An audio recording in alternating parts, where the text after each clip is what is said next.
Hello friends, good morning, good afternoon and good evening, depending on where you are in this moment. Welcome to the second day of the ITC. Today we will start with the lecture, Truth, the Voice of the Son of Truth. To discover something, we first need a picture of what it is, and maybe even an indication for where to find it.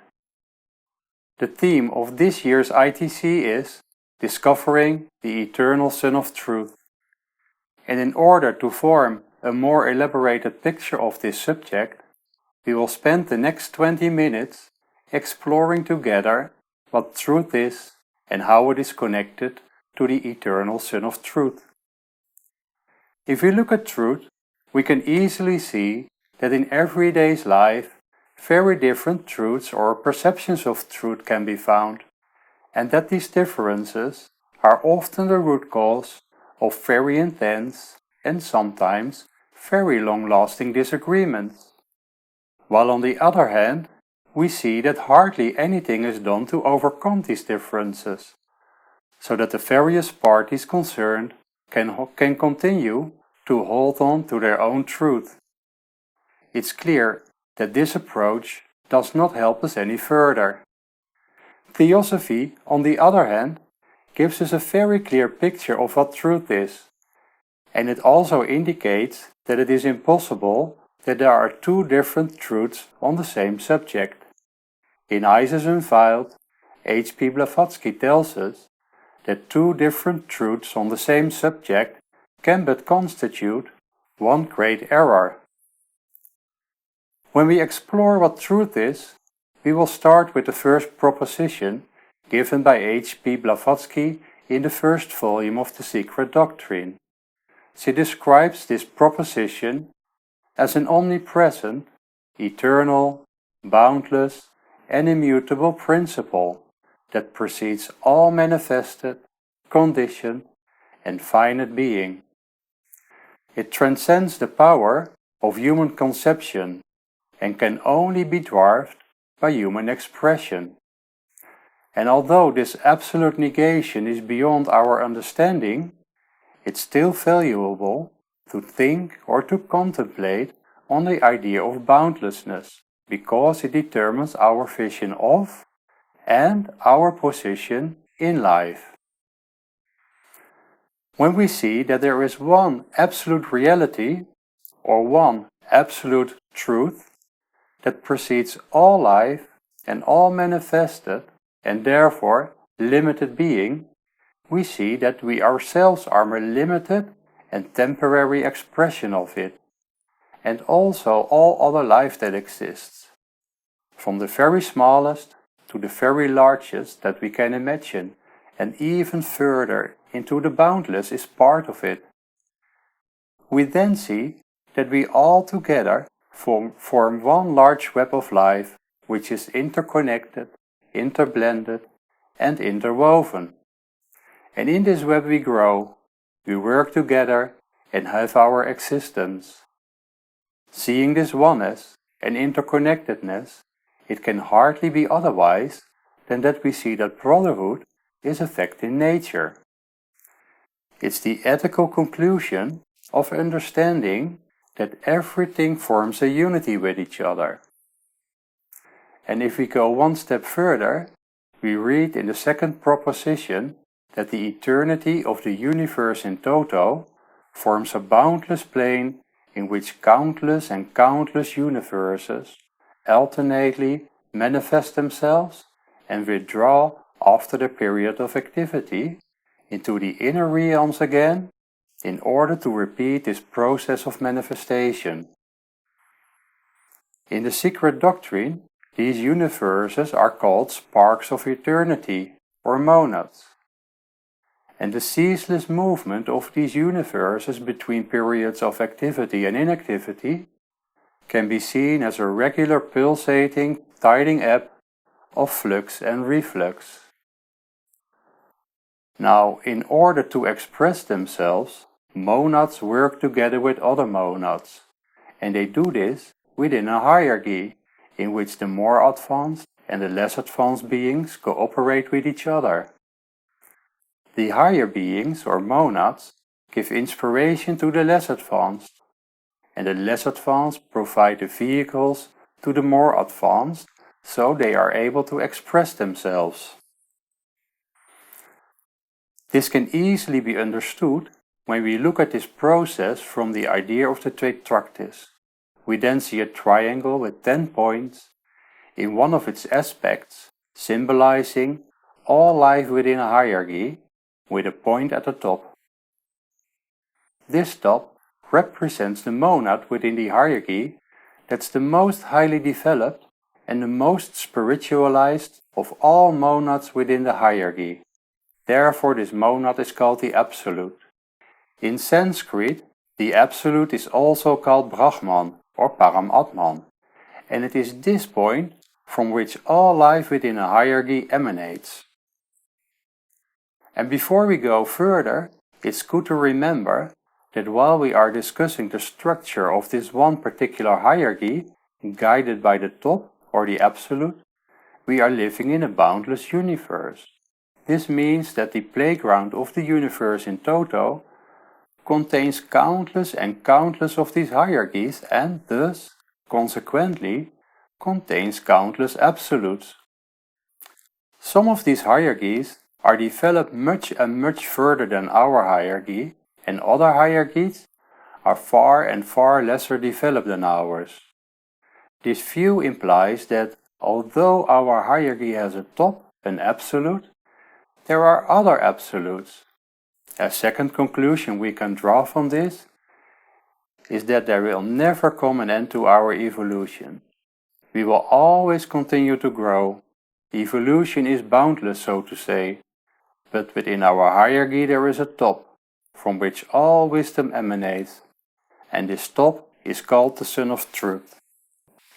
Now, to build an image of this Sun of Truth, we must bear in mind that this top cannot be found in the outer worlds, because everything that is manifested is composite and truth is one. This Absolute, or Sun of Truth, is unmanifested. It has to be unmanifested because if something is composite, there are two, a higher and a lower, a here and a there, and a this and a that, which we call duality. And there would be movement, and if there is movement, there is change. And truth has the very characteristic of being immutable. So this top or absolute is one and undifferentiated, and from the beginning to the end of a manvantara, it radiates immutable from the inner realms to give guidance and illumination to all that lives within the hierarchy. Truth is the one white ray of light, or, as Damodar tells us in a kind of similar way, truth, highly seated on a rock of adamant, is alone, eternal, and supreme. So we started this lecture with the first proposition, the unknowable and unthinkable, boundless principle. Then we discussed the Absolute, the eternal Sun of Truth, working from the inner realms. In the following part of this lecture, we will explore what happens when this one white ray of light arrives into the outer worlds. From the first moment we come into manifestation, Maya appears, and things become relative. The one becomes the two becomes the three, and the tree is divided into the 7 rays, and from there divides itself into innumerable and innumerable rays, and thus arrives differentiated and veiled in the robes of Maya into our world of manifestation. But although veiled, in the inner of the inner, in the core of the core, in the heart of the heart, in the most inner part of all things of manifestation, truth is still there. In striking words, Godfried de Purker tells us that the objective universe possesses only a relative reality, derivative from the nominal root, of which this objective universe is the phenomenal aspect. And in addition to this, H.P. Blavatsky asks us in her article What is Truth? The question whether truth can be known by something as limited as the human mind, to which she herself replies that there is no room for absolute truth upon any subject whatsoever in a world as finite and conditioned as man is himself.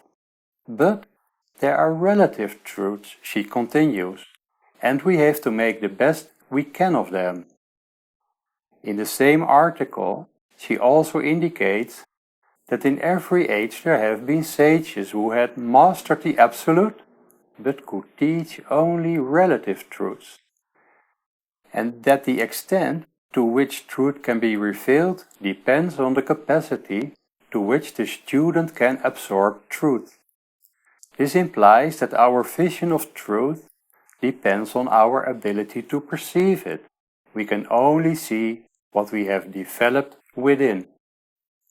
And two other things we can learn from this are that there are teachers which helps us on the path, and second, that if there are sages who can reach truth, we, although the road might be long, are also capable of reaching truth.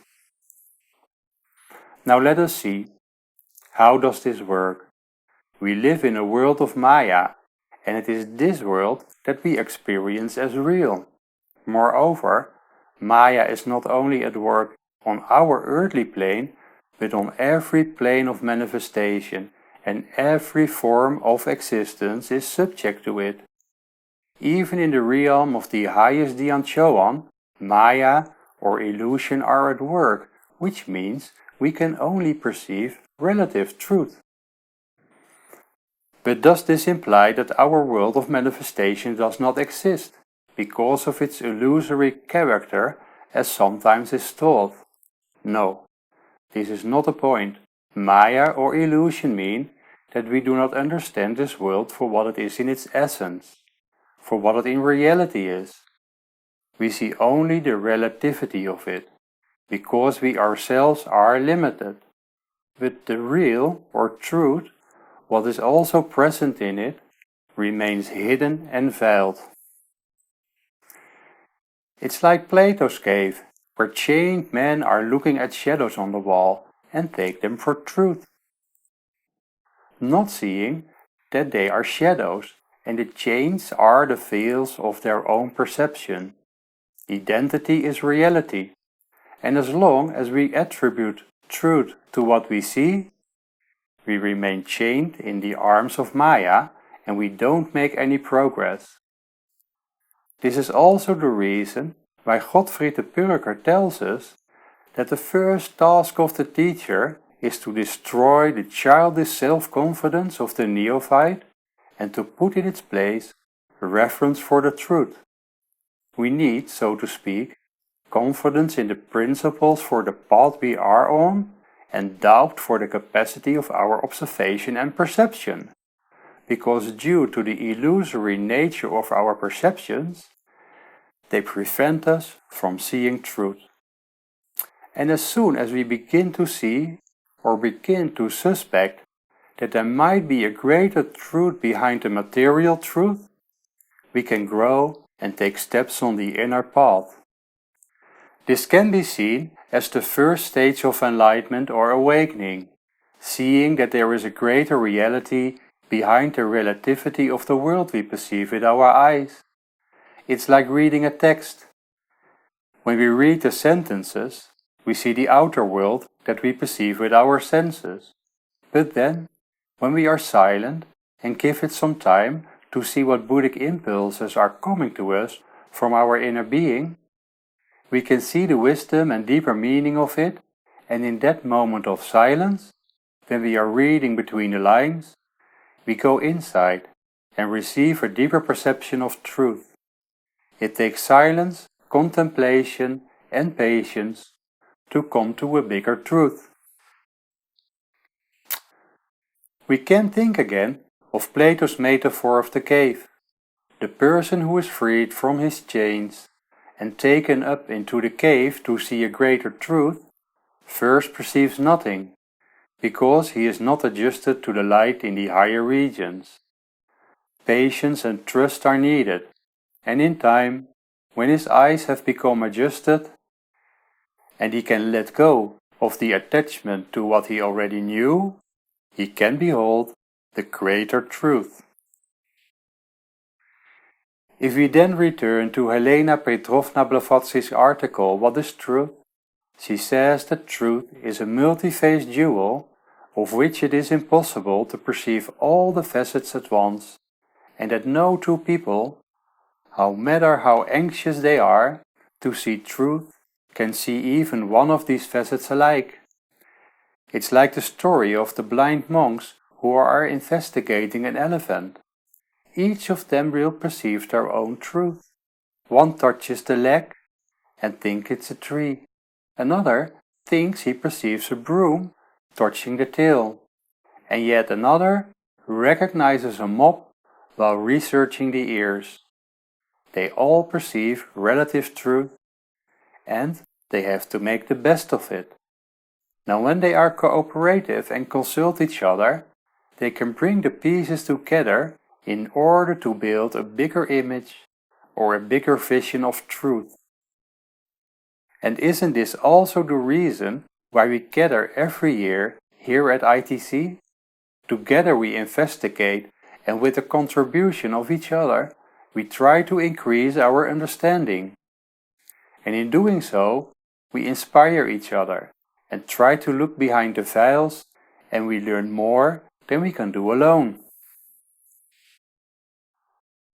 When we now return to the question of what truth is, we can explore it one step further by looking at truth and try to see what its characteristics are and how we can recognize them, as well in our studies as in our daily lives. In the collected writings, it can be read that truth, to be complete, must represent an unbroken continuity. It must have no gaps and have no missing links, because truth is one.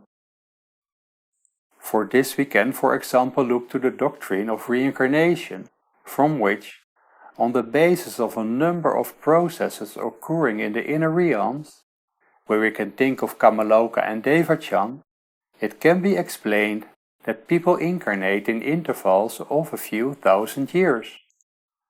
But if a teaching fails to answer the question of why children can incarnate already after only a few years, or when it fails to answer other questions, then this teaching is incomplete, and therefore is only relative true. The answers given by any particular philosophical system must also be logical, for what is illogical cannot be true. Another aspect of truth is that it should give a solution to all the problems we encounter in life. When we see the processes or dynamics that take place in the inner realms of our Earth, in the solar system, or in the cosmos as a whole, we can see the truth that lies behind our world of illusion, and we naturally find solutions for these problems.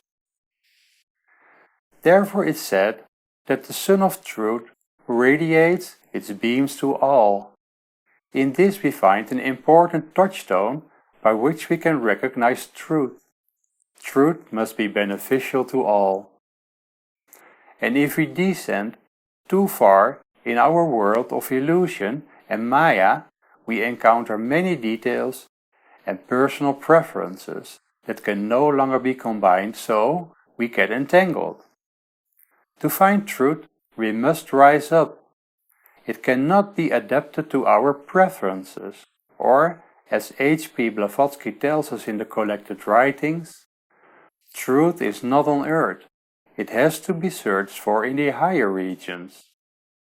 And isn't this similar to the old saying, if the mountain will not come to Mohammed, then Mohammed must go to the mountain, where the mountain from an esoteric perspective stands for the higher and inner regions of the cosmos. We are now coming to an end of this lecture, and we have seen that truth is the basis and source of our existence. All that lives is an expression of truth, and the truth that is always present in the heart of our hearts connects us to the heart of the universe.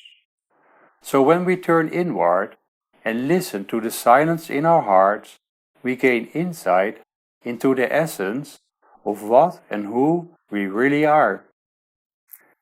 And looking inside, we also gain sight of the path that lies ahead of us. And this path cannot be found in the outer world. It's the ancient inner path. And when we go inward and follow that path, we will find our destination: to become one with the eternal Son of Truth. This means that truth is not only the source for all manifested life, but it's also the guide on the path that we are all on. When we listen to the voice of the Son of Truth, we will find our destination in life and be beneficial to all. It's the Son of Truth that illuminates all that lives. Thank you.